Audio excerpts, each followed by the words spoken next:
dim the lights, turn off notifications, grab something cold to drink, because what you're about to hear will chill you to the core. We're going back 66 million years, to the day that never ended, to the final sunrise of an era. Welcome to the story of the last day of the dinosaurs. This is not just another extinction event. This is the end of the longest reign in Earth's history. 165 million years of dominance wiped out in less than 24 hours. Not by weakness, not by evolution failing them, but by a single cosmic punchline from the universe. No warnings, no escape, just silence after the impact. Sit back, imagine a world alive with the giants, and prepare to watch it vanish, because this was the day the Earth blinked. Imagine throwing the world's greatest party for 165 million years and not even knowing it's about to end. No warnings, no Facebook event cancellations, no "sorry, can't make it" texts. Just business as usual on planet Earth, until it wasn't. Welcome to the ultimate before picture Earth, 66 million years ago, precisely one day before an uninvited guest would crash the planetary shindig with the force of 10 billion Hiroshima bombs. Our dinosaur friends were just going about their day, completely oblivious to the cosmic sucker punch headed their way. Talk about a bad day in the making. The Cretaceous period had been quite the extended residency for our dinosaur headliners. They'd outlasted empires, survived previous mass extinctions, and evolved into everything from tank-sized herbivores to precision-engineered killing machines. If dinosaurs had social media, their status would have read, "Feeling cute might dominate the planet for another 100 million years, IDK." But the universe had other plans that involved a rock roughly the size of Mount Everest hurtling through space at about 45,000 miles per hour, the cosmic equivalent of "hold my beer and watch this." The dinosaurs, of course, had no astronomers monitoring near-Earth objects, no NASA, no Bruce Willis teams ready to plant nuclear devices on approaching asteroids. Their most advanced technology was perhaps using a stick to fish termites out of a mound, effective for lunch, useless for planetary defense. As the last sunset of the Mesozoic era painted the skies in colors that no human would ever witness, life carried on in blissful ignorance. Eggs were being laid that would never hatch. Territorial disputes were occurring that would be rendered laughably irrelevant in 24 hours. Hunting strategies were being perfected for a future that would never come. If you like this kind of video, please hit the like button, but only if this video touches you in a way that only deep geological history can. Don't forget to subscribe for more stories from the earliest times, and hit the bell so you don't miss the next apocalyptic adventure. And leave a comment below. Where are you watching from? We have viewers from every corner of the modern-day descendants of Pangaea. Let's see how global we can make this conversation. Think about it. Somewhere, a T-Rex was having its last meal. A Triceratops was enjoying its final sunset. A pterosaur was taking its penultimate flight. Meanwhile, a 9-mile-wide harbinger of doom was closing in at a speed that would make your Amazon same-day delivery look positively glacial. If only they'd known. Would the carnivores have stopped hunting? Would rivals have made peace? Would there have been a massive, multi-species gathering, a sort of end-of-the-world party, where tyrannosaurs and triceratops set aside their differences to share one last meal? Probably not, because that's not how nature works. Nature doesn't do goodbyes or closure. It doesn't send save-the-date cards for extinction events. So here we are, time travelers, glimpsing the final act of a 165 million-year dynasty. The last day of school before the longest summer vacation in history. The ultimate "you don't know what you've got till it's gone" scenario. Buckle up, dear viewers. We're about to witness the most consequential day before the day in Earth's history, a perfect world on the brink of catastrophe, the last hurrah of the terrible lizards, the dinosaurs' final curtain call, and they never even saw it coming. Let's set the stage for our apocalyptic drama, shall we? The late Cretaceous period Earth's version of a tropical resort planet with all-inclusive amenities for giant reptiles. The world map? Forget everything you know. Pangaea, that supercontinent potluck, had long since broken up like a band citing creative differences. The continents were drifting toward their current positions, but would still look alien to modern eyes. North America and Eurasia were doing the continental equivalent of taking a break from each other, with the Atlantic Ocean playing the role of relationship counselor, gradually widening the gap between them.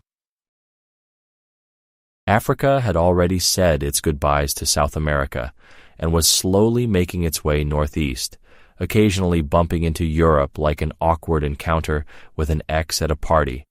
India, meanwhile, was speeding northward like an ambitious startup, ready to crash into Asia and create the Himalayas, the corporate merger that would reshape the Eastern Hemisphere. Australia and Antarctica were still joined at the hip, like twins who hadn't yet decided to develop separate personalities.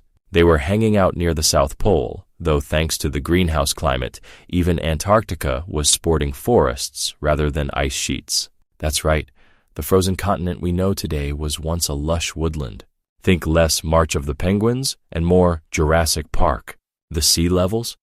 Higher than your friend's expectations for their Tinder date.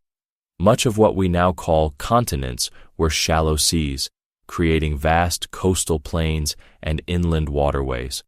North America was literally split down the middle by the western interior seaway, turning it into eastern and western subcontinents like divorced parents living on opposite coasts.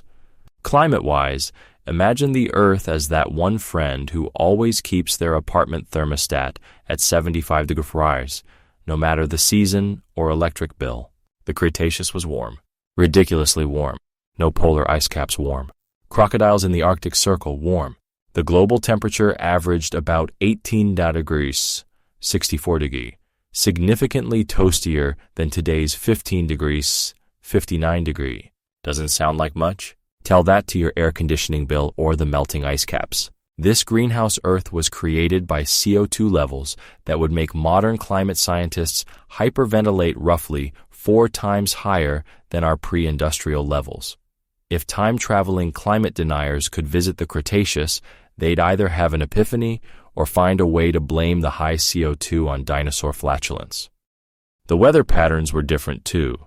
Without the temperature gradient between equator and poles that we have today, storms would have been less frequent, but potentially more intense when they did occur.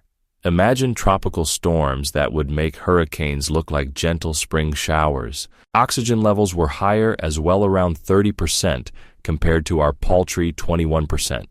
This atmospheric cocktail supported incredible biodiversity and allowed insects to grow to sizes that would have us calling pest control from another continent. It also meant that if any dinosaurs had discovered fire, the whole planet could have gone up like a matchbox. The oceans were warmer, more acidic, and teeming with life forms both familiar and bizarre. Massive marine reptiles, not dinosaurs, mind you, but equally impressive predators like mosasaurs and plesiosaurs ruled these waters. They were essentially the evolutionary equivalent of, hold my beer, mammals, I'm going back in the water. Sharks were there too, already perfecting their design after hundreds of millions of years, looking at these reptilian upstarts like amateurs.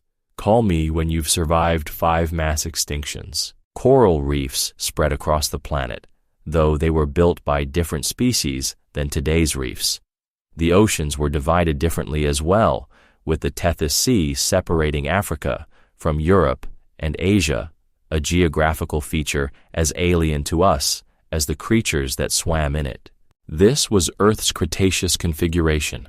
Continents in transit, warm from pole to pole, lush, verdant, and seemingly stable. A planetary paradise for giant reptiles that had been running the show since the Triassic.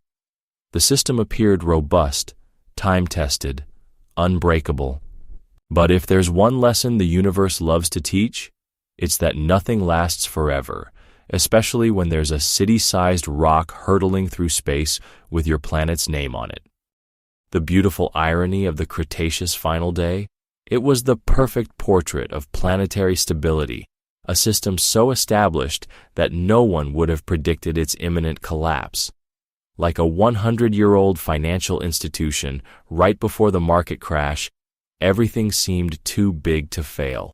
For 165 million years, a time span that makes human civilization look like a TikTok video, dinosaurs had weathered everything evolution and geology could throw at them.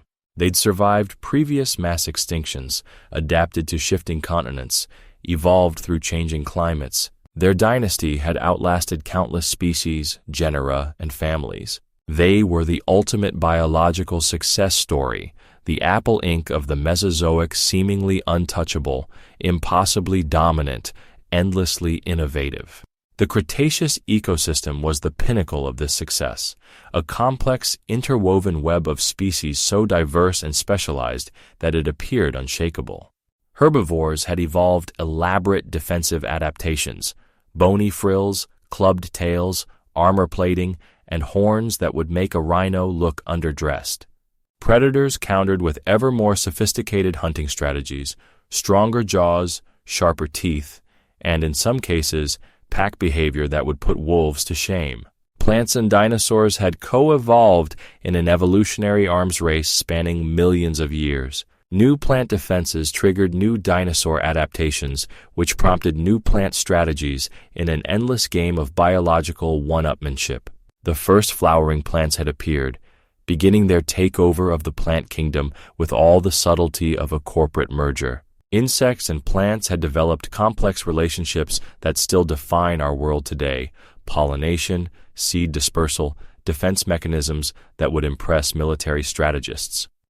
From all appearances, this was a mature, stable system at its evolutionary peak, the biological equivalent of too big to fail. And yet, hidden within this apparent stability were vulnerabilities that no one, least of all the dinosaurs, could have recognized. The very specialization that made the Cretaceous ecosystem so successful also made it fragile. Many species had become so adapted to specific niches, so dependent on particular food sources or environmental conditions, that they lacked the flexibility to adapt to rapid change. It's like having a perfectly optimized business model that works brilliantly until the market fundamentally changes overnight. Those specialized adaptations, honed over millions of years, would become useless in a post-apocalyptic world. The climate stability that had allowed dinosaurs to thrive was itself precarious. The warm, greenhouse Earth of the late Cretaceous existed in a delicate balance that could be disrupted by a sufficiently large perturbation. Like a perfectly balanced spinning top, it appears stable until something knocks it sideways. The dinosaurs had no concept of existential risk, no comprehension that cosmic accidents could reset the evolutionary clock, no understanding that being perfectly adapted to current conditions is cold comfort when those conditions change overnight. They couldn't have known that the very size that made some of them so formidable, the 40-ton sauropods, the multi-ton predators, would become a fatal liability when food chains collapsed. In the post-impact world, being big would be like having a gas-guzzling SUV during a fuel shortage and evolutionary luxury that suddenly became unaffordable. The dinosaurs couldn't have known that their cold-blooded relatives, the crocodilians, would survive through the coming catastrophe while they would perish, or that their seemingly insignificant cousins, the birds, would be their only living legacy, or that the small, furry creatures scurrying at their feet would inherit the earth and eventually evolve into beings that would dig up their bones and marvel at their existence. They couldn't have known that the meek really would inherit the earth. And so, on that final day, life continued in its magnificent ignorance. The balance of power that had defined the Mesozoic era remained unchanged.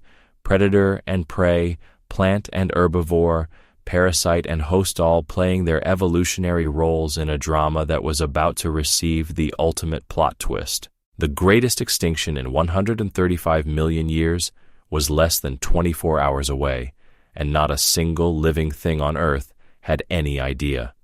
No panicked migrations, no hoarding of resources, No desperate last-minute adaptations. Just another day in paradise. The asteroid, meanwhile, continued its approach, indifferent, inanimate, and inevitable. A celestial bullet that had been traveling for millions of years, destined to collide with our planet through sheer cosmic bad luck. The universe's way of saying, nothing personal, just physics. The stage was set for a collision between the unstoppable force of celestial mechanics and the seemingly immovable object of dinosaur dominance. And as with all such collisions, something had to give. The dinosaurs just didn't know it would be them.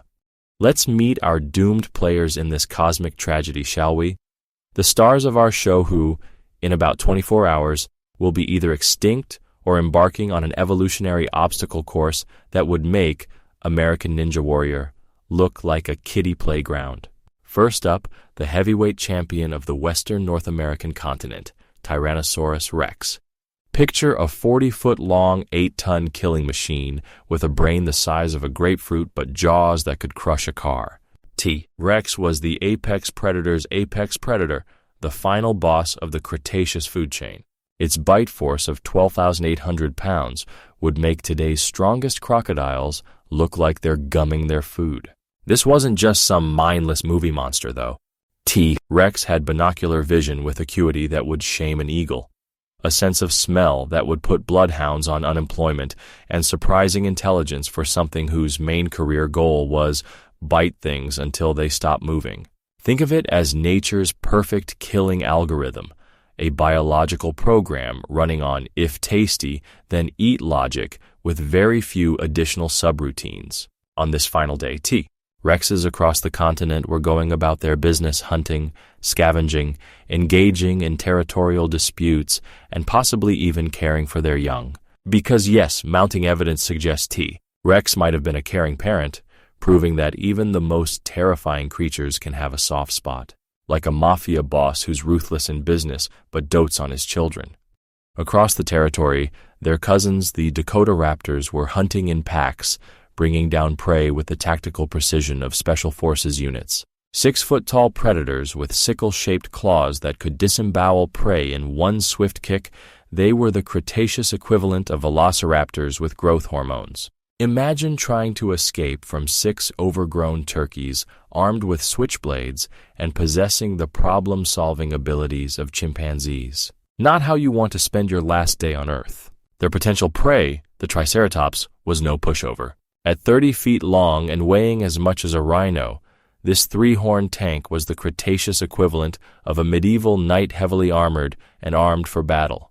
Its massive skull, making up nearly 1/3 of its body length, featured the iconic 3 horns and a solid frill that served as both shield and billboard for sexual display. Think of it as nature's version of a defensive lineman who spends as much time at the gym as he does shopping for flashy clothes.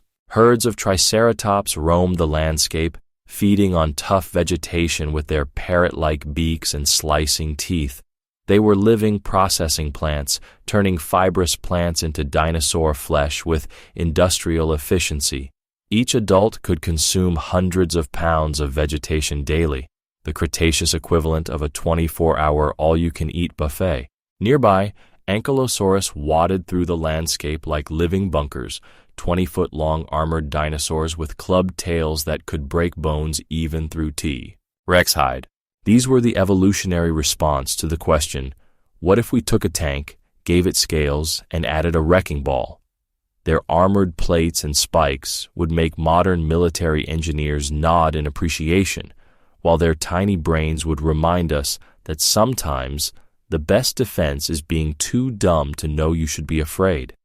In the skies above, Quetzalcoatlus, with a wingspan of up to 36 feet, soared on thermal currents. These weren't your backyard birds.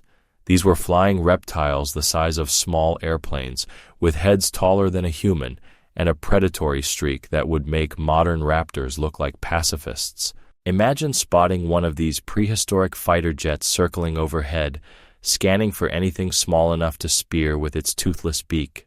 The oceans teemed with their own cast of soon-to-be-extinguished marvels. Mosasaurs, essentially sea serpents with anger management issues, ruled the waters with the same iron fist, or rather fin, that T-Rex ruled the land. Growing up to 50 feet long, these marine lizards had double-hinged jaws that could swallow prey whole, like a snake swallowing an egg if the egg were the size of a small car. Ammonites, with their spiral shells reminiscent of Nautilus, drifted through the waters in shoals that numbered in the millions. These cephalopods, relatives of modern squid and octopus, had survived multiple previous mass extinctions over 300 million years, only to have their impressive run ended by cosmic bad luck. They were the evolutionary equivalent of a championship team whose dynasty was about to be ended not by better competition, but by the stadium collapsing. The seas also hosted the last of the plesiosaur's long-necked marine reptiles that looked like someone had attached a snake to a turtle and then given it flippers.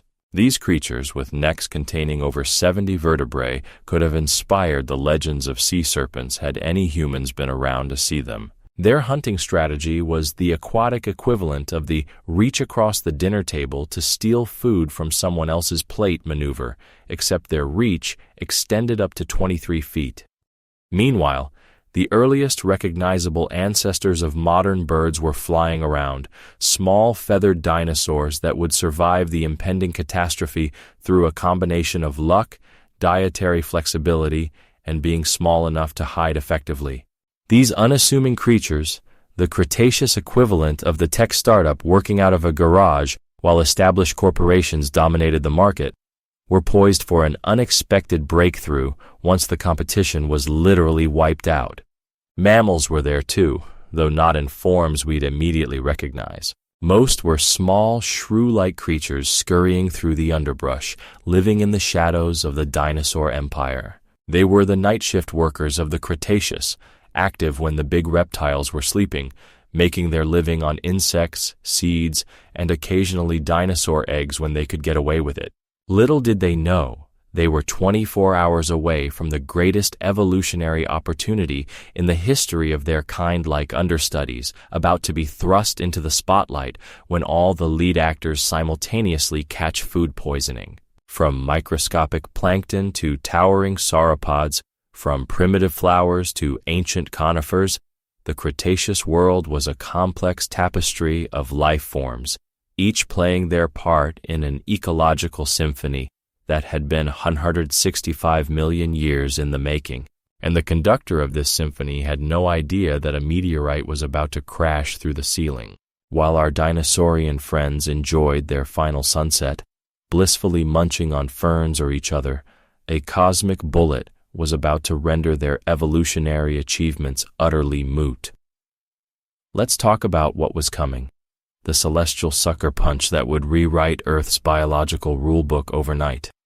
Somewhere in the darkness of space, on a collision course with Earth, hurtled a chunk of rock and metal approximately 9 miles wide, not particularly large by cosmic standards, barely a pebble in the grand scheme of the solar system, but devastatingly massive from the perspective of anything living on our planet's surface. Traveling at about 45,000 miles per hour, 20 times faster than a bullet, this asteroid carried kinetic energy equivalent to over 100 trillion tons of TNT. For perspective, that's more than 1 billion times the energy of the atomic bomb dropped on Hiroshima.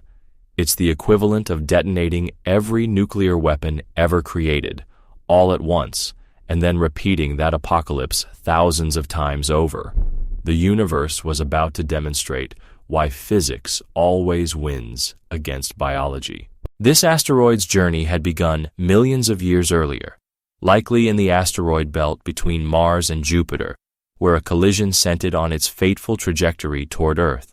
For eons it tumbled through the void, a mindless harbinger of doom, its path determined by the cold equations of orbital mechanics. The cosmic equivalent of a stray bullet fired aimlessly that happens to hit a vital organ. In less than 24 hours, this cosmic projectile would strike near what is now the Yucatan Peninsula in Mexico, creating the Chicxulub crater, a 93-mile-wide scar that would persist for millions of years. The impact site couldn't have been worse if it had been deliberately chosen. Shallow coastal waters underlain by sulfur-rich rocks, a combination that would maximize the environmental damage. The moment of impact would be beyond catastrophic. The asteroid would punch through the atmosphere in seconds, momentarily creating a vacuum corridor behind it. It would strike the Earth with such force that part of the asteroid and much of the impact site would vaporize instantly. The resulting explosion would send a towering plume of superheated gas, vaporized rock, and debris hundreds of miles into the atmosphere and beyond. The immediate blast wave would obliterate everything within hundreds of miles. Thermal radiation would ignite wildfires across the continent, a magnitude 10+ earthquake more powerful than anything in human history would ripple through the planet. Tsunamis hundreds of feet high would surge outward from the impact, inundating coastal regions worldwide. But these immediate effects, as devastating as they were, would only be the opening act of Earth's tragedy. The real killer would be what came next. The impact would launch billions of tons of dust, soot, and sulfur compounds into the atmosphere, creating a global shroud that would block sunlight for years. Global temperatures would plummet in what scientists call an impact winter. Photosynthesis would grind to a halt. The food chain would collapse from the bottom up. Acid rain would poison lakes and oceans as sulfur compounds combined with water in the atmosphere.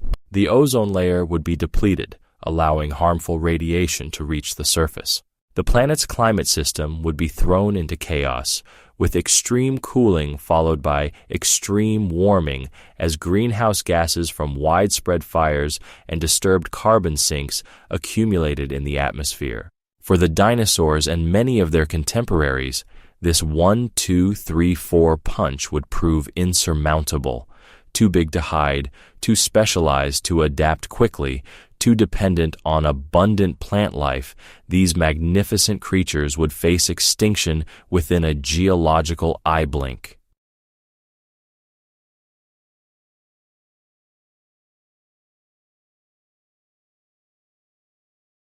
Imagine the confusion and terror of these animals as their world literally collapsed around them. Creatures that had evolved over millions of years to be perfectly adapted to their environment would suddenly find that environment transformed beyond recognition. Everything they had evolved to do, their hunting strategies, their digestive systems, their reproductive cycles, would become useless or impossible in the post-impact world. It would be as if someone changed the rules of chess in the middle of a championship match, declaring that all pieces now move like knights and the goal is no longer checkmate but collecting the most pieces. The dinosaurs' evolutionary mastery of the Cretaceous game would become irrelevant overnight. This wasn't just an extinction. It was an evolutionary reset button, a cosmic intervention that would end one chapter of Earth's history and begin another.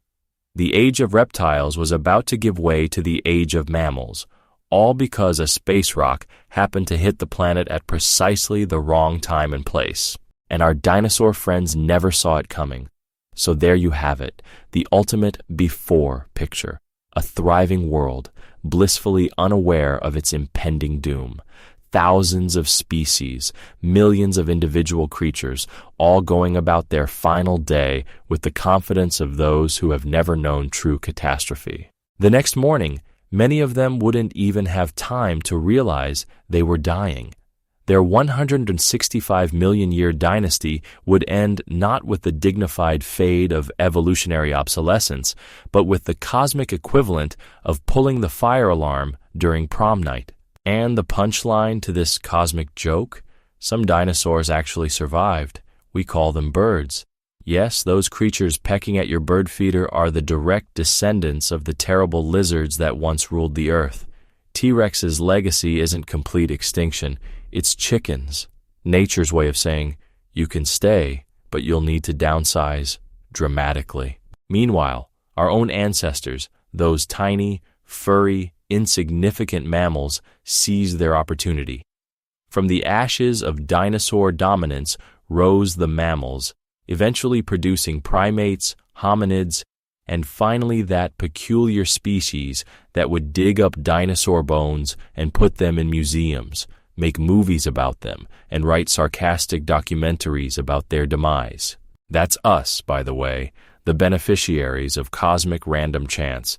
Had that asteroid been just slightly off course, we might not be here at all.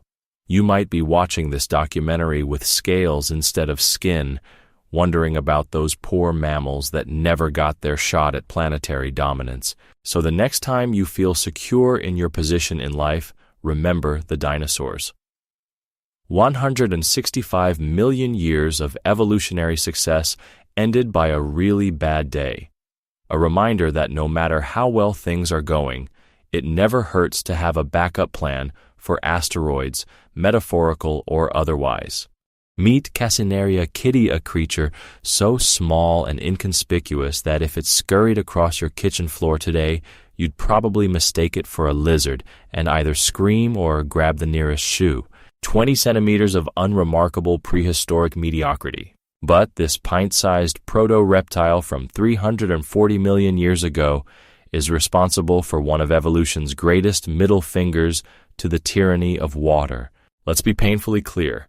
Without this tiny Scottish revolutionary, you wouldn't exist. Your dog wouldn't exist.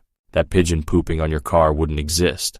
Hell, even the dinosaurs would have never happened. All because this unassuming little tetrapod and its relatives figured out something so brilliant, yet so simple, that it changed the evolutionary game forever. How to put a shell on an egg. Oh, I see that eye roll. An egg with a shell? Revolutionary? Please. But imagine being chained to water your entire life, not just for drinking or the occasional splash in a pool on a hot summer day, but being fundamentally, biologically required to return to it for reproduction. That was the amphibian existence, a life sentence of aquatic dependency with no possibility of parole. The amniotic egg was the biological equivalent of cutting that prison ankle monitor. It was the vertebrate declaration of independence from the H2O overlords, a portable, self-contained, water-retaining life support system that could be deposited virtually anywhere on dry land.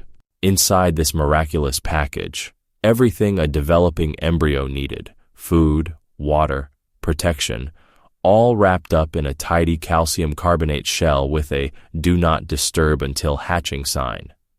For 100 million years, vertebrate evolution had been playing in the kiddie pool. Fish became slightly less fishy fish, which eventually flopped onto land as amphibians. But these pioneering tetrapods were still tethered to their watery origins like rebellious teenagers with strict curfews. Yes, you can go explore land, but be back in the pond by reproductive season or you're grounded, permanently. Then along comes Casenaria and its amniote relatives with their portable water source, the biological equivalent of bringing your own six-pack to a desert party. Suddenly, the entire terrestrial realm was up for grabs. No more seasonal migrations back to breeding ponds. No more eggs vulnerable to aquatic predators. No more embryos literally drying up if the puddle they were laid in evaporated too soon. It's darkly ironic that a creature nobody's heard of, a fossil most paleontologists couldn't pick out of a lineup, laid the foundation for the age of reptiles, the age of mammals, and eventually the age of humans staring at their phones.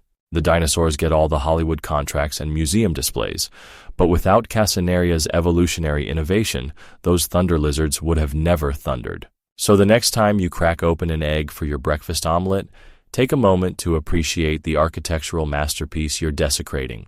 That humble shell represents the biological passport that allowed vertebrates to permanently colonize land.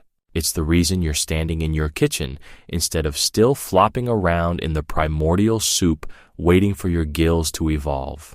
This is the story of Casenaria kitty, the little reptile that could, the unsung hero of terrestrial vertebrate evolution. The creature that packed its bags, said, "Thanks, but no thanks," to the aquatic lifestyle, and inadvertently launched a biological dynasty that would eventually produce everything from tyrannosaurs to turtles, eagles to elephants, and eventually a peculiar naked ape with delusions of grandeur and an inexplicable fondness for creating documentaries about its ancient ancestors. Picture, if you will, an animal so thoroughly unimpressive that if it were alive today, it wouldn't even merit its own dedicated Wikipedia page. 20 centimeters of carboniferous mediocrity, about the length of that overpriced artisanal chocolate bar you feel guilty about buying. If Casenaria scurried across your picnic blanket, you'd mistake it for a common lizard and continue your conversation without missing a beat. But appearances, as your dating profile optimistically suggests, can be deceiving. Casenaria Kitty had the build of an amateur CrossFit enthusiast who just discovered protein shakes more muscular than its amphibian ancestors, but lacking the refined physique of later reptiles. Its body plan was the evolutionary equivalent of a beta test, functional but clearly still working out the kinks. The skull small, lightly built, and filled with teeth perfect for capturing the insect equivalent of fast food, was attached to a neck that finally allowed for movement independent of the body. After millions of years of evolution producing creatures with the neck flexibility of a security guard at Buckingham Palace, Casenaria could actually turn its head to look at things without doing a full-body pivot. Revolutionary. Its limbs tell the story of evolutionary compromise. No longer the paddling appendages of its fish ancestors or the clumsy props of early amphibians, Casenaria's legs had evolved into weight-bearing structures capable of lifting its body clear off the ground. The fossilized hand bones show 5 digits, yes, the same number you're using to scroll through this documentary right now with the early development of claws rather than the webbed digits of its pond-dwelling ancestors. The ankles and wrists, those unsung heroes of terrestrial locomotion, show significant remodeling compared to amphibians. These joints were becoming more flexible, more adapted to the uneven surfaces of dry land, like upgrading from rigid flippers to actual articulated limbs. Think of it as evolution's first attempt at all-terrain tires after millions of years of flippers and paddles. Its vertebral column, that ancient highway of nerves connecting brain to body, shows subtle but critical modifications. The vertebrae were becoming more robust, better equipped to support a body no longer buoyed by water. The ribs were expanding, beginning the evolutionary journey toward a full rib cage that would eventually protect internal organs and, critically, assist in terrestrial breathing. The skin, though not preserved in fossils, likely represented an evolutionary milestone in waterproofing technology. While amphibians have moist, permeable skin that functions as a secondary respiratory surface, essentially breathing through their skin like overpriced athletic wear claims to do, early amniotes like Casenaria were developing the scaly, keratinized epidermis that would eventually become standard issue for reptiles, the biological equivalent of switching from tissue paper to plastic wrap for body coverage. But the most revolutionary feature, the one that literally changed the world, isn't even visible on the skeleton. The amniotic egg represents the biological equivalent of packing an entire nursery, food supply, and water reservoir into a portable, calcified suitcase. This self-contained life support system freed Casenaria and its descendants from the tyrannical need to return to water for reproduction. Inside this miracle package, the embryo floating in its private amniotic swimming pool, sustained by a yolk sac that makes your emergency snack stash look inadequate, protected by membranes that regulate gas exchange and waste storage, all enclosed in a semi-permeable shell that says all-inclusive resort for developing embryos. To our mammalian eyes, accustomed to the charismatic megafauna that dominate nature documentaries, Casenaria might seem underwhelming, the evolutionary equivalent of a supporting actor in a historical drama. But this unassuming creature represents a pivotal moment in the terrestrial invasion, the point where our ancestors committed to life on land by solving the fundamental challenge of terrestrial reproduction. In the grand evolutionary fashion show spanning hundreds of millions of years, Casenaria strutted down the runway wearing the latest in terrestrial adaptation couture, not yet the high fashion of later reptiles and mammals, but certainly not the off-the-rack amphibian styles that came before. It was the crucial transition piece that made all future collections possible. Welcome to the late Carboniferous period, approximately 340 million years ago, an Earth so alien that if you were magically transported there, you'd die gasping for breath while simultaneously wondering if you'd shrunk or if the bugs had been taking prehistoric steroids. The continents were playing a slow-motion game of Tetris, clustering together to form the supercontinent Pangaea, Earth's brief experiment, with having just one giant landmass before deciding that, like an overcrowded studio apartment, everyone needed their space. This continental collision created the Variscan mountain range, a geographical speed bump stretching across what would eventually become Europe and North America. Scotland, where our tiny protagonists' fossils were discovered, sat near the equator. Yes, that Scotland. The same place now famous for rain, whiskey, and people complaining about rain while drinking whiskey was once a tropical paradise. The cosmic joke of continental drift has never had a better punchline. The atmosphere would have killed you in minutes. Oxygen levels hovered around 35%, significantly higher than today's measly 21%. This oxygen-rich cocktail supported the nightmare fuel known as Carboniferous megafauna, dragonflies with 2-foot wingspans, millipedes the size of kayaks, and spiders that would make arachnophobes spontaneously combust upon sight. This wasn't just a quirk of atmospheric chemistry. It was the direct result of plants having a 50-million-year head start on land before efficient decomposers evolved. Lignin-rich plants died, didn't fully decompose, and eventually became the coal deposits that humans would later dig up to power their industrial revolution and inadvertently conduct the opposite experiment with atmospheric composition. The landscape was the planetary equivalent of a steam room. Vast swampy forests dominated by lycopsid trees, primitive, scale-covered giants, reaching heights of 30 meters despite having the internal plumbing of overgrown mosses. These weren't your local park's oak trees. They were biological skyscrapers built on evolutionary duct tape and wishful thinking. Horsetails and ferns carpeted the understory, while seed ferns represented plants' early experiments with reproduction that didn't involve swimming sperm, a botanical parallel to what Casenaria was accomplishing in the animal kingdom. The world was green, humid, and emphatically not interested in being hospitable to humans. The freshwater environments were dominated by lobe-finned fishes and early amphibians, some reaching crocodilian proportions. These amphibians, with names like Crassigorinus and Eogorinus that sound like pharmaceutical side effects, were the apex predators of freshwater ecosystems. With crocodile-like bodies and heads full of needle-sharp teeth, they were perfectly adapted to ambush prey at the water's edge, including any small, tasty proto-reptiles that wandered too close. But the terrestrial realm represented an ecological frontier, an evolutionary gold rush of untapped resources and unexploited niches.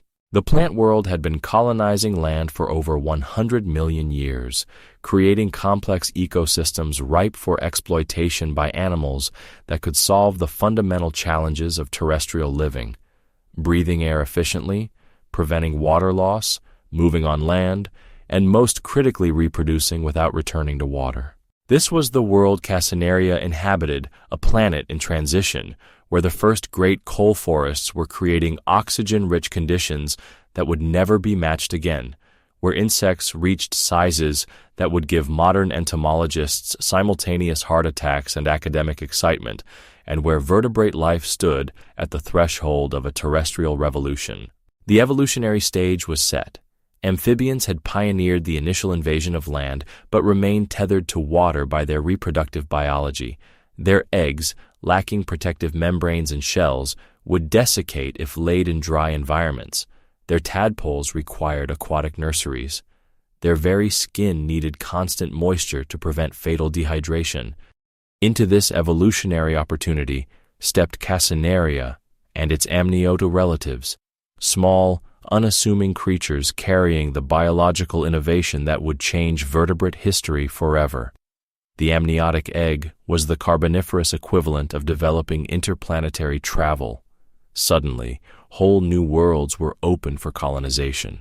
As the Carboniferous forests grew, died, and gradually transformed into the coal deposits that would power human civilization hundreds of millions of years later, these small proto-reptiles were quietly laying the foundations for a terrestrial dynasty.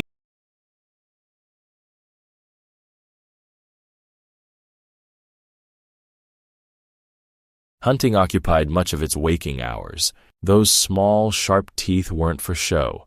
They were precision tools designed for capturing the abundant arthropod prey that scuttled through the Carboniferous undergrowth. Millipedes, ancient cockroaches, early spiders, and other invertebrates provided high-protein, easily digestible meals for a creature with limited stomach capacity and high energy needs. The hunting strategy was less majestic apex predator and more nervous opportunist. Quick strikes, rapid chewing, constant vigilance eating while constantly looking over your shoulder because, in the Carboniferous food web, something bigger was always looking for its next meal too.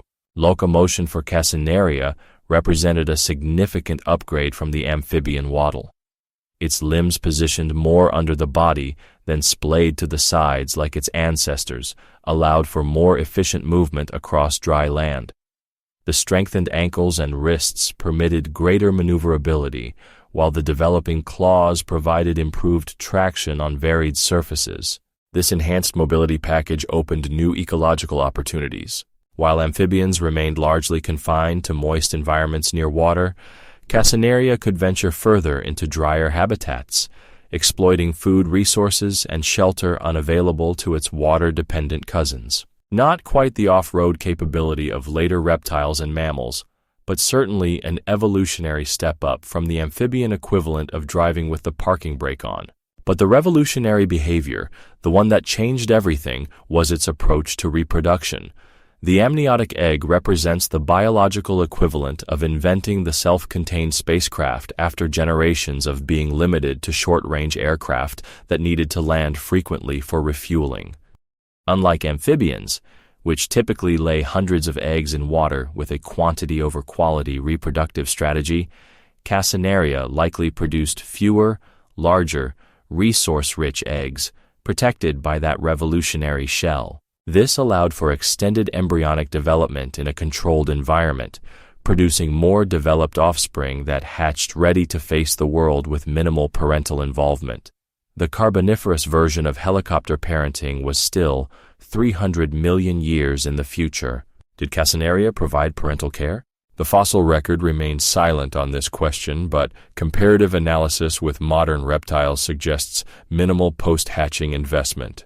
The amniotic egg itself was the parental investment, a portable trust fund of nutrients and protection that eliminated the need for the extended child care seen in many amphibians with their vulnerable aquatic tadpoles. Social behavior was likely limited to reproductive encounters and perhaps accidental tolerance when resources were abundant.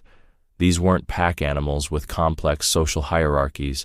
They were solitary specialists optimized for individual survival in a harsh world where most creatures were either trying to eat you or competing with you for resources. The daily existence of Casinaria played out against the backdrop of the Carboniferous coal forests, a high-stakes survival game where success meant passing your genes to the next generation and failure meant becoming a footnote in the fossil record. For every Casinaria that survived to reproductive age, countless others became meals for larger predators, succumbed to diseases or parasites, or simply found themselves on the wrong side of environmental change. Yet this unassuming creature and its relatives persisted, exploiting their revolutionary adaptations to carve out a successful ecological niche. Their legacy wasn't measured in individual lifespans, but in evolutionary staying power. The amniote lineage they helped establish would eventually dominate terrestrial ecosystems for hundreds of millions of years. In the grand story of vertebrate evolution, Casinaria represented a crucial transitional chapter, not the dramatic climax that dinosaurs would later provide, but the essential character development that made that climax possible. A small creature taking small steps that would eventually lead to giant evolutionary leaps. Being small in the late Carboniferous was like being the new intern at a corporate office filled with caffeine-addicted executives with anger management issues. Everyone either wanted to eat you, step on you, or make you do their work. For Casenaria, surviving to see the next sunrise meant navigating a world where danger lurked in water, on land, and occasionally from above. The undisputed heavyweight champions of the Carboniferous Terror Olympics were the temnospondyle amphibians' evolutionary cousins that had clearly chosen the bigger is better path, while Casenaria's lineage was exploring the better is better approach. Creatures like Cochleosaurus and Dendrorpyton grew to over 2 meters long, with skull morphology suggesting all the gentle temperament of a chainsaw with abandonment issues. These semi-aquatic nightmares combined crocodilian ambush tactics with amphibian mobility. On land, a lethal combination for any small proto-reptile unfortunate enough to cross their path. Their hunting strategy was simple yet effective. Wait partially submerged at the water's edge, then launch explosive attacks on anything that came too close for comfort, which for a 20-centimeter Casenaria was pretty much anywhere within visual range. Anthracosaurs, another group of early tetrapods with reptile-like features but amphibian limitations, represented both competition and threat. These ecological rivals occupied similar niches, competed for the same insect prey, and wouldn't hesitate to add Casenaria to their diet if the opportunity presented itself. Evolution doesn't recognize family reunions, it only knows survival and reproduction. The early Carboniferous seas and waterways hosted apex predators that make modern sharks look like therapy animals. Rhizodont, fish-lobe-finned monsters, reaching lengths of 6 meters with teeth like serrated daggers, patrolled the waters. For a small proto-reptile like Casenaria, the water's edge represented a risk assessment exercise with fatal consequences for failure. Even the invertebrates posed existential threats. This was the age of arthropod gigantism, when insects and their relatives reached sizes that would make modern entomologists question their career choices. Meganosoptera, the griffinflies, relatives of modern dragonflies, boasted wingspans approaching 70 centimeters and predatory capabilities to match. Imagine a dragonfly large enough to consider a mouse-sized proto-reptile as an appropriate snack, then double the nightmare fuel. Arthropleura, the largest known land invertebrate of all time, grew to lengths exceeding 2 meters, a millipede the size of a kayak roaming the forest floor. While primarily herbivorous, an accidental encounter with this tank-like arthropod could have resulted in Casenaria becoming the Carboniferous equivalent of roadkill. The environment itself presented challenges that made natural selection a particularly brutal process. The fluctuating climate of the late Carboniferous oscillated between wetter and drier periods, requiring physiological and behavioral adaptations to maintain water balance. The high oxygen levels supported larger insects, more food, but also more intense forest fires when lightning struck the coal forests, more immediate existential threats. Seasonal variations likely influenced food availability, forcing Casenaria to adapt its hunting strategies or face starvation. Unlike later reptiles with their highly efficient water conservation adaptations, early amniotes like Casenaria probably still faced significant dehydration risks during drier periods, limiting their distribution to areas with at least moderate moisture availability. Disease represented an invisible but omnipresent threat. Parasites, bacterial infections, and fungal pathogens have been locked in evolutionary arms races with vertebrates since the dawn of animal life. Without antibiotics, antifungals, or WebMD to self-diagnose, even minor infections could prove fatal for a Carboniferous proto-reptile. Reproductive success.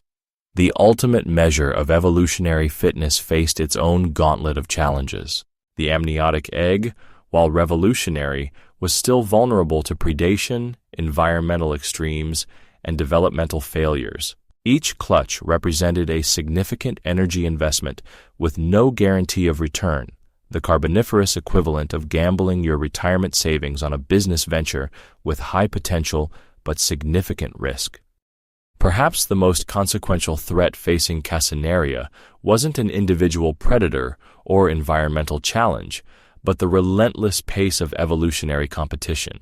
The late Carboniferous was a period of explosive diversification in terrestrial tetrapods, with new lineages emerging and old ones adapting to changing conditions.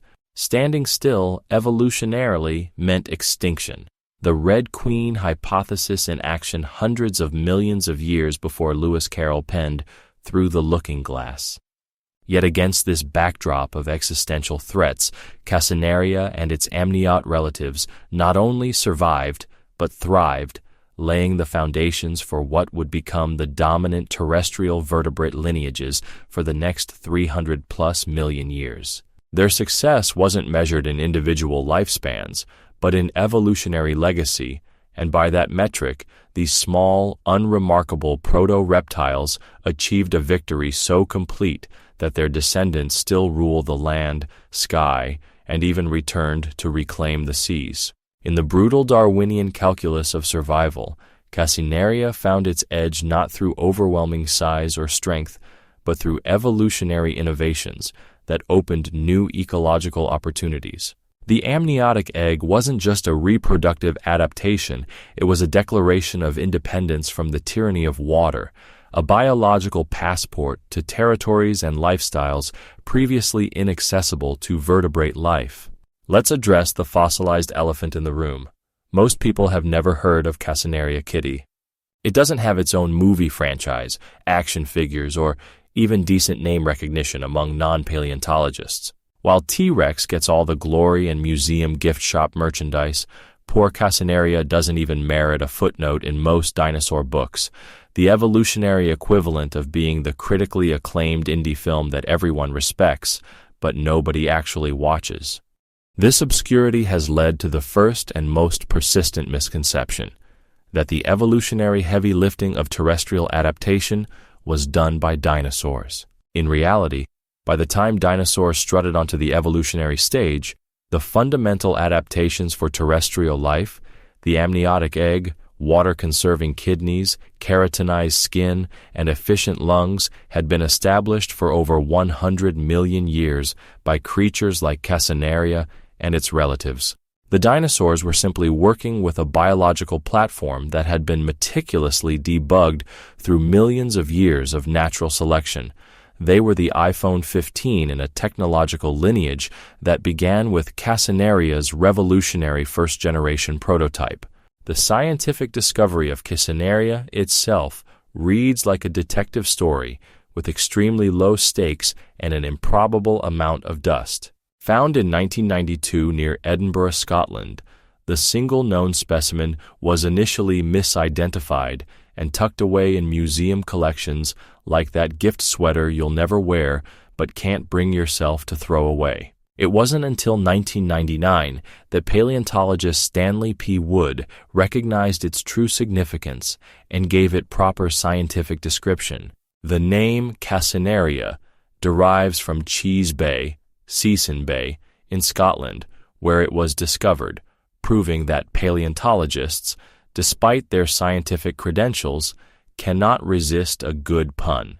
The species name Kitty honors Robert Kidd, the field assistant who collected the specimen, giving him the unique distinction of having his name attached to one of vertebrate evolution's most significant transitional forms that absolutely nobody outside specialized paleontology circles has ever heard of. The classification of Casenaria has sparked academic debates with all the drama and intrigue of a particularly contentious faculty meeting. Is it a true amniote?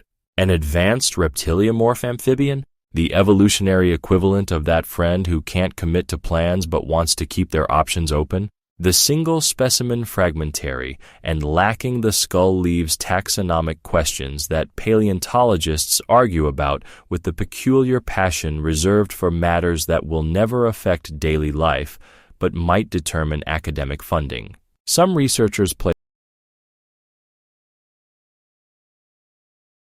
The popular conception of early tetrapod evolution often fixates on the fish-to-amphibian transition, complete with iconic images of fish with stubby legs dragging themselves onto shore, while ignoring the equally revolutionary amphibian-to-amniote transition that Casenaria represents. This is the paleontological equivalent of focusing exclusively on the invention of the automobile while ignoring the development of the interstate highway system that made cars truly transformative.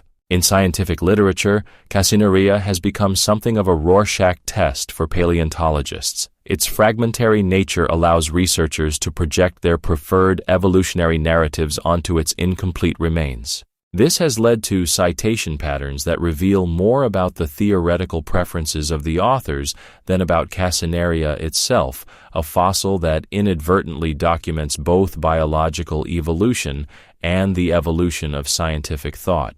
Perhaps the greatest irony in Casenaria's legacy is that the evolutionary innovation it represents, the amniotic egg, continues to shape human existence in ways both profound and mundane. The chicken eggs in your refrigerator, the reptiles in your local zoo, the birds outside your window, and even your own embryonic development. Humans retain the amniotic membranes while having secondarily evolved live birth. All trace their evolutionary history back to the adaptation pioneered by creatures like Casenaria. Every mammal, every bird, every reptile alive today carries the genetic legacy of that revolutionary reproductive adaptation, a biological inheritance more profound and far-reaching than any financial trust fund or family heirloom. The next time you crack an egg for breakfast, you're looking at the modernized version of the innovation that allowed vertebrates to fully commit to terrestrial life approximately 340 million years ago. Here we stand, at the end of our journey through time, 340 million years separating us from a small, unremarkable proto-reptile whose greatest contribution to the planetary story was figuring out how to put a shell on an egg. It sounds almost absurdly simple when phrased that way, doesn't it?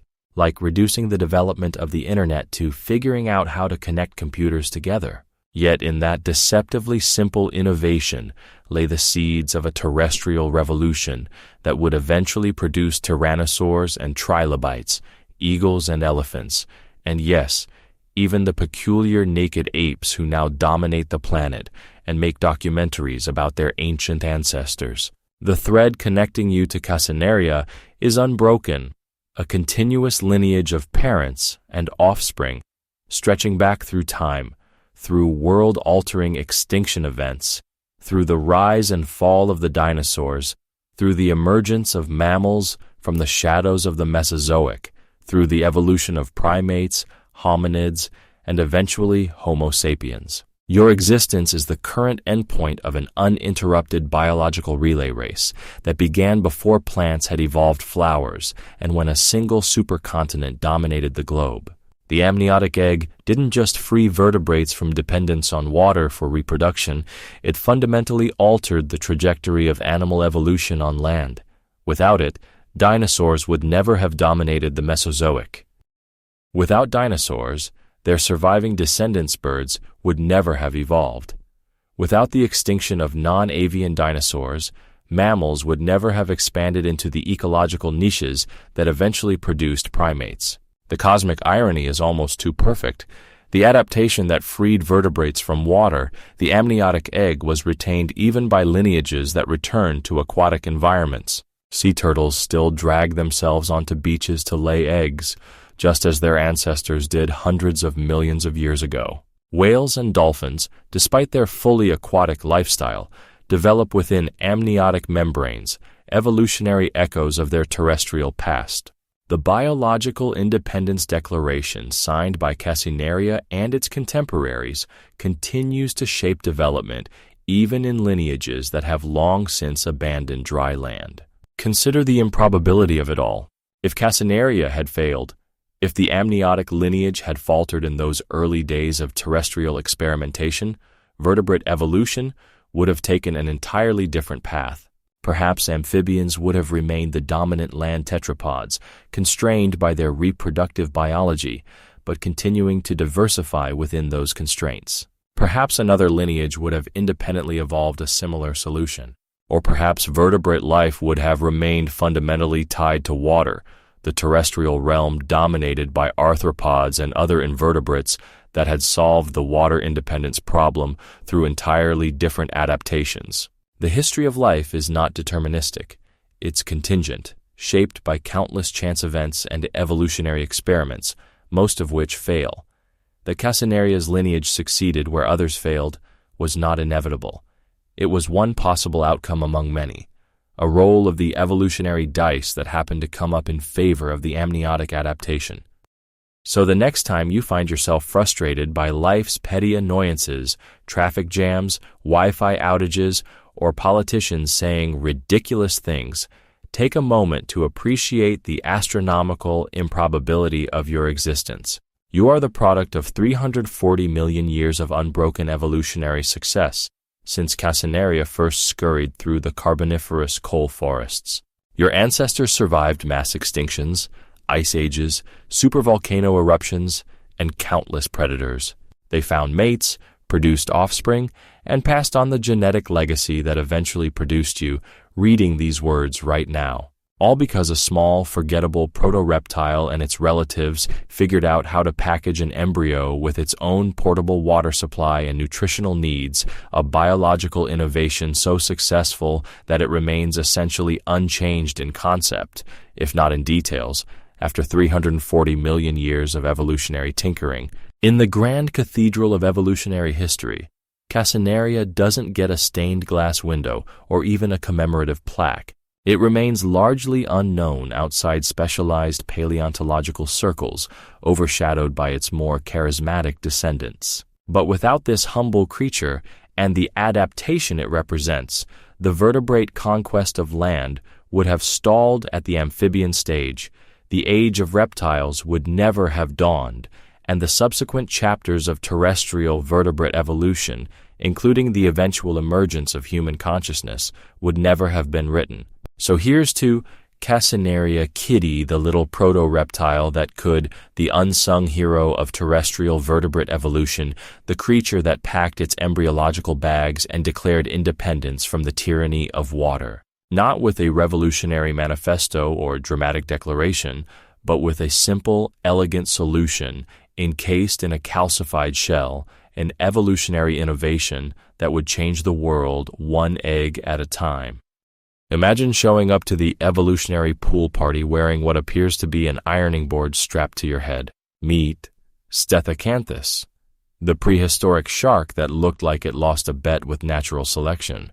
While other fish were sensibly streamlining their bodies into efficient killing machines, this particular genus decided that what the ocean really needed was a shark with a hardware store attachment. Nature has produced countless bizarre creatures throughout Earth's history, but Stethecanthus stands out as the moment when evolution apparently said, "You know what would make a shark better?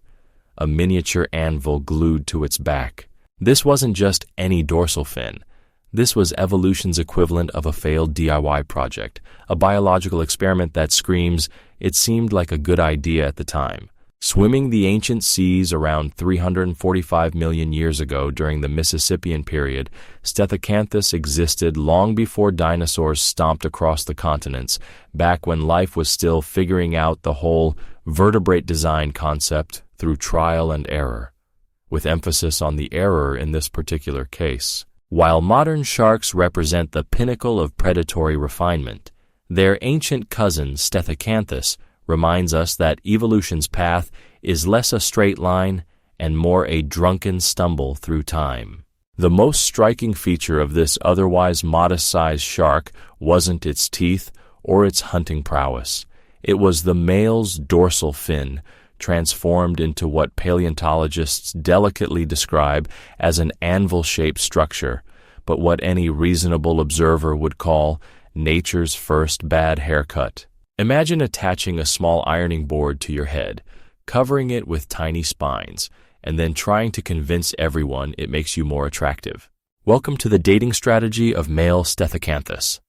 What makes this prehistoric oddball so fascinating isn't just its bizarre appearance, but what it represents, a beautiful reminder that evolution doesn't always produce sleek, efficient designs. Sometimes it creates the biological equivalent of a Swiss Army knife that's all handles and no tools. Stethecanthus is what happens when natural selection gets creative after a few too many cosmic cocktails. For over a century since its discovery, paleontologists have stared at Stethecanthus fossils with the same expression parents give a child's abstract artwork, polite interest masking complete bewilderment. What possible advantage could this strange structure provide? Was it for defense? Mating display? A convenient shelf for storing snacks? The theories are as varied as they are speculative, and the shark took its secrets to extinction around 286 million years ago. This wasn't just a minor evolutionary sidestep. This was a full commitment to weird. The brush head, as some scientists informally call it, wasn't merely a modified fin. It was a complex structure complete with enlarged muscles to support it and a specialized skeletal arrangement. Evolution didn't accidentally create this feature. It invested significant biological resources in it, suggesting that despite its bizarre appearance, it served some vital function in the shark's lifestyle. Stethecanthus reminds us that the history of life isn't just about successful adaptations that stood the test of time. It's also about evolutionary experiments, bizarre tangents, and strange structures that worked just well enough for their time before disappearing into the fossil record. Not every biological innovation is destined to become a classic design like the great white shark. Some, like our anvil-headed friend, are evolutionary limited editions, weird, wonderful, and extinct. So join us as we dive into the ancient oceans to meet this peculiar predator, a reminder that sometimes in the game of life, it's not about playing the hand you're dealt, but about strapping an ironing board to your back and hoping for the best. If modern sharks look like streamlined underwater missiles designed by engineers obsessed with hydrodynamics, Stethecanthus resembles something assembled during a drunken crafting session where someone said, "Let's glue this doorstop onto that fish." Picture a shark roughly the size of your average golden retriever, about 2 to 3 feet long, with all the standard shark equipment, streamlined body, multiple fins, and a mouth that curves downward in what appears to be permanent disappointment with its own existence. But then there's that dorsal fin. Oh, that glorious, ridiculous dorsal fin. On female Stethecanthus, it was reasonably normal, a modest triangular sail that wouldn't draw second glances at any shark family reunion. But on males, evolution went completely off script. Instead of a simple fin, males sported what paleontologists call an anvil-shaped or ironing board structure that protruded from their backs like a bizarre hat. This wasn't just any protrusion. It was a flat-topped platform covered in tiny tooth-like denticles, creating a surface that resembled a miniature brush or rake. Imagine taking a normal shark, then replacing its dorsal fin with a small coffee table covered in toothbrushes all pointing upward, and you'll have a reasonable approximation of what male Stethecanthus looked like. This structure wasn't some minor cosmetic difference. It was a defining feature so dramatic that it would be like humans evolving with desktop computers permanently attached to our heads. The brush head structure wasn't the only unusual feature. Males also sported modified pectoral fins that featured similar brush-like denticles on top. Picture shark pectoral fins, those side fins that normally help with steering, transformed into tiny platforms also covered with tooth-like projections. It's as if this shark was attempting to evolve into floating dollhouse furniture. Beyond its bizarre headgear, Stethecanthus had a body shape that would be recognizable as shark-like to modern eyes, though with some primitive differences. Its overall profile was less streamlined than modern sharks, with a somewhat stockier build and less refined hydrodynamics. The mouth was positioned more on the underside of the head rather than at the front, suggesting it may have been a bottom feeder or specialized in attacking prey from below. The teeth tell their own story. Unlike the iconic triangular chompers of modern sharks like the great white, Stethecanthus sported cladodont teeth, a primitive shark tooth type, featuring a prominent central cusp flanked by smaller side cusps, resembling a pitchfork more than a steak knife. These teeth weren't designed for tearing chunks from large prey, but were better suited for grasping slippery, smaller creatures and preventing their escape. Its eyes were positioned on the sides of its head, providing the wide field of vision typical of prey animals rather than the more forward-facing eyes we associate with dedicated predators. This suggests Stethyacanthus might have been as concerned about becoming lunch as it was about finding its next meal. The tail fin, caudal fin, was heterocercal, meaning the upper lobe was larger than the lower lobe, creating an asymmetrical shape typical of sharks, but more pronounced than in many modern species. This design provided excellent swimming power, but less maneuverability than the more symmetrical tails that would evolve later.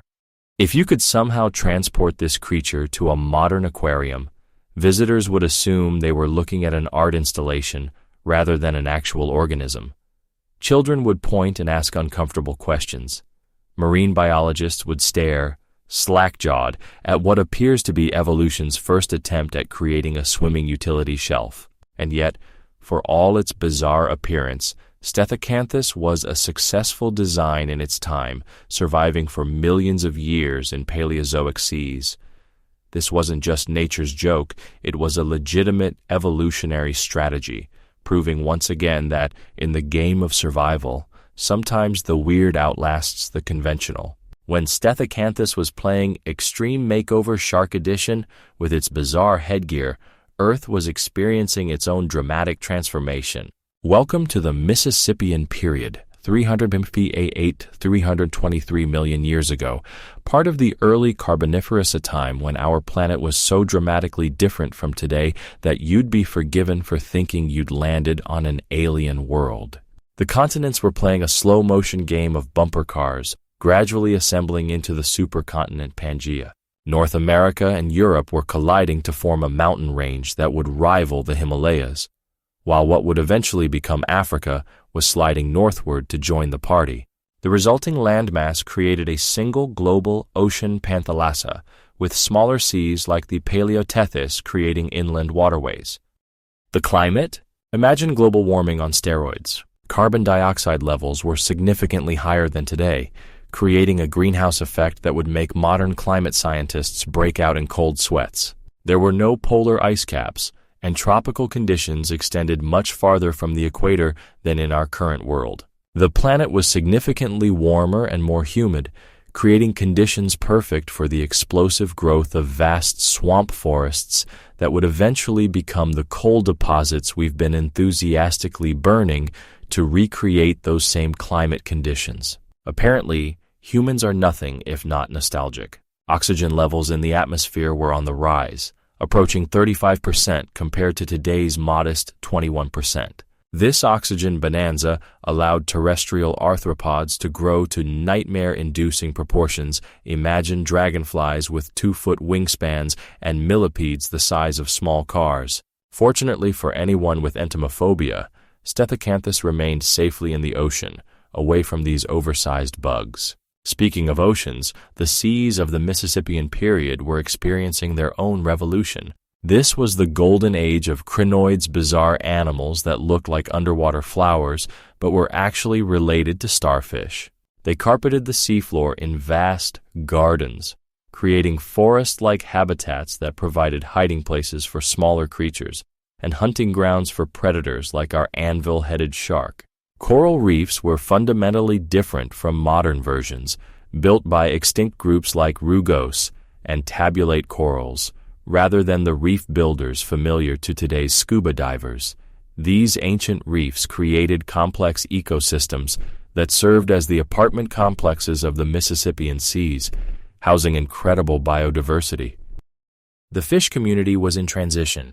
This was a time when sharks and their relatives were experiencing a golden age of diversity, exploring evolutionary options like a child with a new box of crayons. While bony fish existed, they hadn't yet achieved the dominance they enjoy in modern oceans. Our friend Stethyacanthus was swimming through waters filled with other experimental shark designs, primitive ray-finned fish, and armored placoderms in their evolutionary twilight. Sea levels were generally higher than today, with shallow epicontinental seas covering portions of what are now continents. North America hosted a vast inland sea that stretched from what is now Canada down to present-day Texas. These warm, shallow waters created perfect conditions for diverse marine ecosystems to flourish.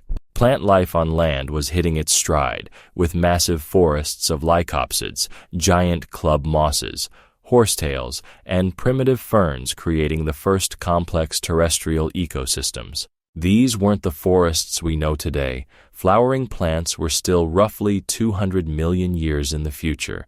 Instead, these were alien landscapes of spore-producing plants, growing to sizes that would make modern examples of these groups look like bonsai versions. This was the world Stethecanthus knew, warm, wet, oxygen-rich, and buzzing with evolutionary experimentation, both on land and in the seas. It was a planet in transition, where the rules of life were being rewritten, and where bizarre adaptations like anvil-shaped dorsal fins might provide enough advantage to keep your genetic lineage in the game for millions of years. As the first amphibians were testing the terrestrial waters, so to speak, Stethecanthus was perfecting the art of being genuinely, uncompromisingly weird in the ancient seas, a reminder that evolution's greatest asset has always been its willingness to try absolutely anything once. How exactly does one navigate life when sporting what appears to be a bathroom fixture on one's back? For Stethecanthus, the answer involved a combination of stealth, opportunistic hunting, and presumably a decent amount of explaining to potential mates that yes, the brushhead was supposed to look like that. Swimming with its distinctive headgear presented some obvious hydrodynamic challenges. The flat-topped dorsal structure wasn't exactly designed for cutting through water like a knife. Instead, Stethecanthus likely compensated with a swimming style that emphasized slow, deliberate movements rather than high-speed pursuits. Think less torpedo and more underwater furniture moving gradually toward its prey. Based on its tooth structure and jaw morphology, Stethecanthus was likely an ambush predator, specializing in small to medium-sized prey. Those cladodont teeth with their central spike flanked by smaller cusps were perfect for grabbing slippery fish, squid-like cephalopods, or soft-bodied invertebrates. Once seized in that pitchfork-like dental array, prey would find escape particularly difficult, allowing Stethecanthus to manipulate its meal into proper swallowing position. Hunting probably involved a combination of stealth and surprise rather than marathon chases. Stethecanthus may have lurked near the complex forests of crinoids that dominated the Mississippian seafloor, using them as cover before lunging at passing prey. Its somewhat flattened underside suggests it might have also spent time resting on the bottom, perhaps partially buried in sediment, waiting for unsuspecting victims to swim overhead, the prehistoric equivalent of hiding behind the couch with a water balloon. The million-dollar question, of course, involves that ridiculous anvil-shaped structure. What on earth was it for? The leading theory, and one that saves Stethecanthus some evolutionary dignity, is that it served as a sexual display feature. Males may have used their brush heads to impress females in a prehistoric version of, "check out my awesome hat." Sexual selection often drives the evolution of seemingly impractical structures. Just ask a peacock about the aerodynamics of its tail. Another theory suggests the structure might have played a role in mating itself. The brush-like denticles on both the dorsal structure and the modified pectoral fins might have helped males maintain proper position during copulation, essentially acting as biological Velcro to keep partners aligned during the notably awkward process of shark reproduction. Yes, evolution really did create a shark with built-in sex handles. Some paleontologists have proposed defensive functions for the brushhead. When threatened, Stethecanthus might have arched its body to present the spine-covered structure to potential predators, a "don't eat me, I'm uncomfortable" strategy that might have made larger sharks think twice about the potential indigestion. Given that those denticles were similar to the dermal denticles that give shark skin its sandpaper-like texture, but concentrated and enlarged, Biting down on a Stethocanthus brushhead would have been like chewing on a pincushion. The daily life of Stethocanthus likely involved patrolling near bottom waters of shallow marine environments, perhaps venturing into deeper waters to follow prey or avoid competition. Its lifestyle was likely solitary outside of mating season, with individuals maintaining loose territories in resource-rich areas. Reproduction followed the typical shark pattern of internal fertilization, though the delivery method may have varied. Some early sharks laid eggs, oviparity, while others gave birth to live young, viviparity. Without preserved embryonic evidence, we can't be certain which strategy Stethocanthus employed, though the investment in elaborate mating structures suggests reproduction was a significant focus of its evolutionary development. One fascinating aspect of Stethocanthus biology is that only males possess the full brushhead apparatus, creating one of the most extreme cases of sexual dimorphism in shark history. This suggests a complex social dynamic where male competition for mates drove the evolution of increasingly elaborate structures, prehistoric sharks essentially one-upping each other with increasingly ridiculous headgear until they were swimming around with what amounted to marine construction equipment attached to their backs. In the evolutionary arms race of the Mississippian seas, Stethocanthus chose the path of bizarre specialization over generalist efficiency, a strategy that worked for millions of years before ultimately reaching its evolutionary dead end. In the crowded waters of the Carboniferous period, Stethocanthus wasn't the only fish with unusual fashion choices, nor was it the most terrifying predator cruising the ancient seas. Our anvil-headed friend occupied a precarious middle position, in the food chain dangerous enough to smaller creatures, but perpetually looking over its shoulder for the true monsters of the Mississippian. Chief among these threats was Cladocelac, a streamlined shark reaching lengths of up to 6 feet, twice the size of Stethocanthus. With its torpedo-shaped body and powerful tail, Cladocelac was the sports car to Stethocanthus's delivery van, while our brush-headed protagonist was adapting bizarre structures potentially useful for mating. Cladocelac was perfecting the art of high-speed pursuit predation, with a mouth full of needle-like teeth that could snatch smaller sharks like so many underwater snacks. Even more intimidating was Orthocanthus, a freshwater shark that could grow up to 10 feet long with a body plan that looked like the result of a shark mating with an eel after several questionable evolutionary decisions. Sporting a long, ribbon-like body and an elongated dorsal fin that ran the length of its back like an aquatic mohawk, Orthocanthus boasted a double set of teeth in its jaws, one row for grabbing, one row for slicing. While primarily a freshwater predator, Orthocanthus could venture into brackish environments where Stethocanthus might have occasionally strayed, creating the ancient equivalent of wrong neighborhood, wrong time scenarios. The true nightmare of the Mississippian seas, however, was Harpagophytutor volcelorhinus, a name that translates roughly to grasping thief with pincer nose. This 7-foot predator combined the worst aspects of sharks and crocodiles into a single terrifying package. With powerful jaws lined with teeth that could crush shells as easily as flesh, Harpagophytutor was an equal opportunity consumer that would have viewed Stethocanthus as a perfectly acceptable menu item, brushhead and all. Even the seemingly harmless could pose threats. Holocephalans, the group that includes modern chimeras or ghost sharks, were diverse during this period. Some, like Deltoptychius, possessed specialized plate-like teeth that could crush the hardest invertebrate shells with ease. This same dental equipment could make short work of a smaller shark's vertebral column if Stethocanthus was unfortunate enough to be caught.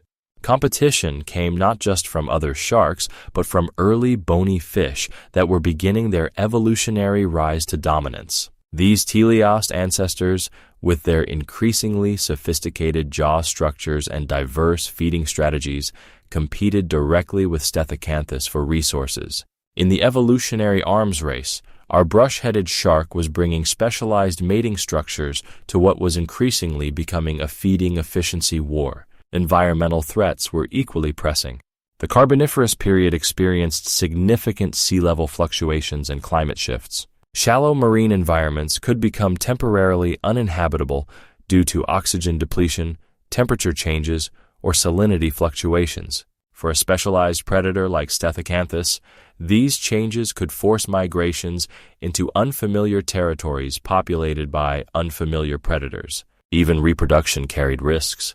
The elaborate mating structures that made male Stethecanthus so distinctive also made them more visible to predators. Sexual selection often creates a survival trade-off. Features that attract mates may also attract unwanted attention from predators. For male Stethecanthus, every breeding season was a calculated risk, where the drive to reproduce had to be balanced against the increased visibility that came with their bizarre headgear. Perhaps the most insidious threat to Stethecanthus was its own specialized nature. Highly adapted organisms often thrive in stable conditions, but struggle when environments change rapidly. The later Carboniferous and early Permian periods saw significant environmental shifts, including the ongoing assembly of Pangaea, changing ocean circulation patterns, and climate fluctuations. These changes may have pushed Stethecanthus toward extinction, as its specialized niche became increasingly untenable. The fossil record suggests that Stethecanthus and its relatives disappeared by the early Permian period, roughly 286 million years ago. Whether outcompeted by more efficient predators, unable to adapt to changing environments, or simply reaching the natural conclusion of its evolutionary experiment, our anvil-headed shark eventually joined the long list of fascinating creatures that exist now only as fossils, evolutionary ideas that worked for millions of years before nature moved on to different designs. In the harsh reality of evolution, even the most unusual adaptations must prove their worth against predators, competitors, and changing environments. For Stethecanthus, its bizarre brushhead bought it millions of years on the evolutionary stage, a respectable run by any measure, even if it ultimately proved to be an evolutionary dead end. If you searched Stethecanthus on early internet message boards, you'd likely find it under discussions titled "Proof Ancient Aliens Designed Some Fish," or "God's First Draft of Sharks Had Some Issues." Our brush-headed friend has been subject to more misconceptions than a politician's tax returns, starting with its very classification. Despite appearing in countless books as a primitive shark, Stethecanthus technically belongs to a group called Simoriiformes, an extinct order of cartilaginous fish that were shark relatives rather than true sharks. This is like being called your cousin's name your entire life. The distinction matters to paleontologists, but means Stethecanthus still gets invited to the cartilaginous fish family reunions, just with a slightly different name tag. The most persistent myth surrounds the function of that anvil-shaped structure. Early interpretations suggested it served as a battering ram, with males supposedly charging each other like aquatic bighorn sheep. This makes for dramatic mental imagery, but overlooks the inconvenient fact that cartilage isn't particularly well-suited for head-bashing contests. More recent research suggests sexual display or mating assistance functions, but the shark jousting concept persists in older literature and the public imagination. Stethecanthus has largely missed out on popular culture fame, overshadowed by its more photogenic later relatives like Megalodon.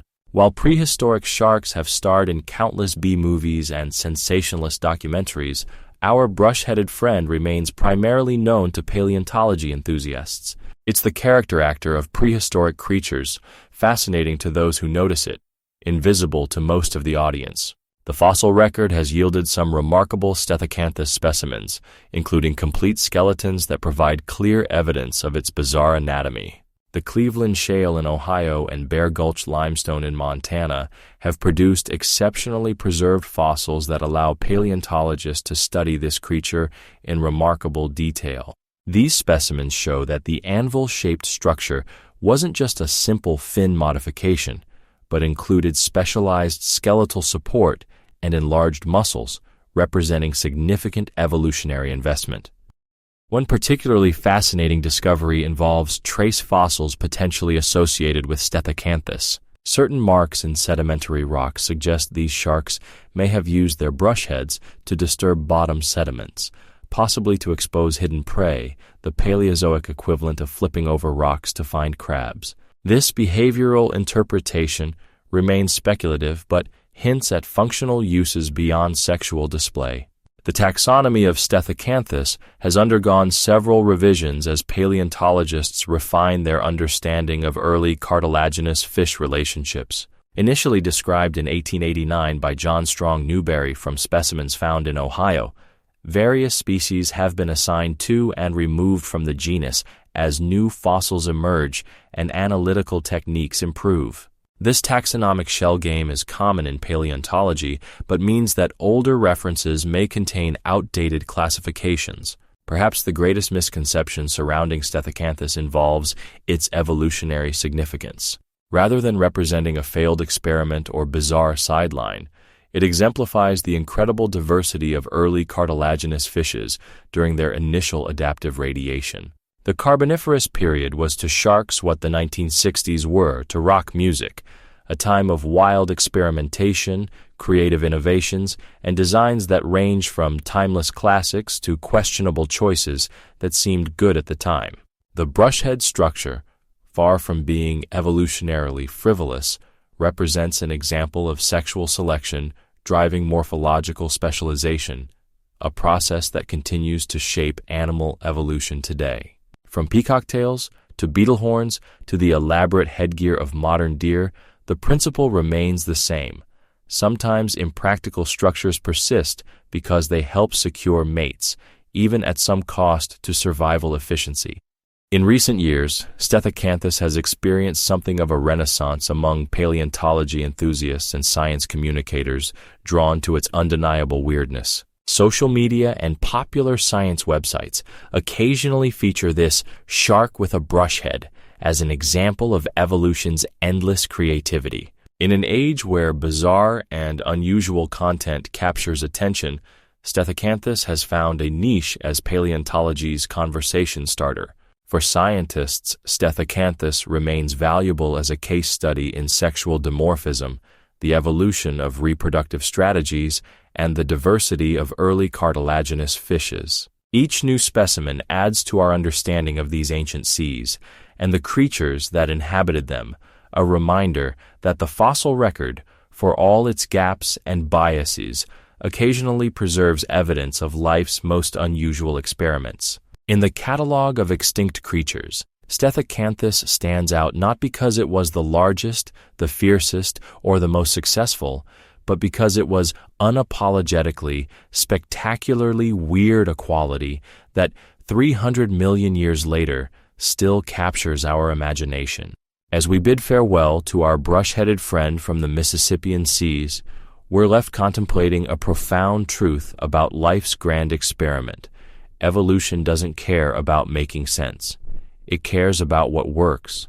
For millions of years, swimming around with what appears to be bathroom hardware attached to your back was, amazingly, a viable life strategy. Stethyacanthus serves as nature's reminder that the path of evolution isn't always a straight line toward greater efficiency. Sometimes it's a bizarre detour through what appears to be a garage sale of random adaptations, a process less survival of the fittest and more survival of the weird enough to make it work for now.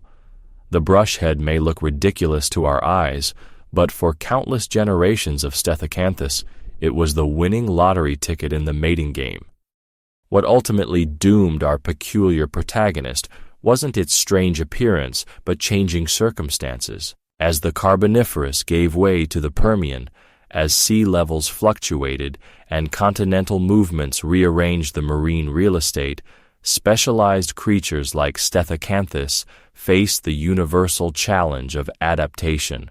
Evolution, for all its creativity, operates under one unforgiving rule: adapt or disappear. Our anvil-headed shark eventually disappeared, not because it was too strange, but because being strange in precisely that way no longer offered advantages in a changing world. Yet in its extinction, Stethecanthus offers us a curious comfort. It reminds us that success in nature isn't measured by permanence, but by persistence. For approximately 25 million years, a run that makes human civilization look like a fleeting moment, these bizarre sharks found their niche, reproduced, and continued their lineage. By any reasonable measure, that's evolutionary success, even if it didn't lead to a permanent position in Earth's biosphere. The story of Stethecanthus isn't just about a weird shark with weirder headgear. It's about the boundless creativity of natural selection, the strange paths that sexual selection can take, and the humbling reminder that what looks ridiculous to us represented millions of years of successful adaptation for them.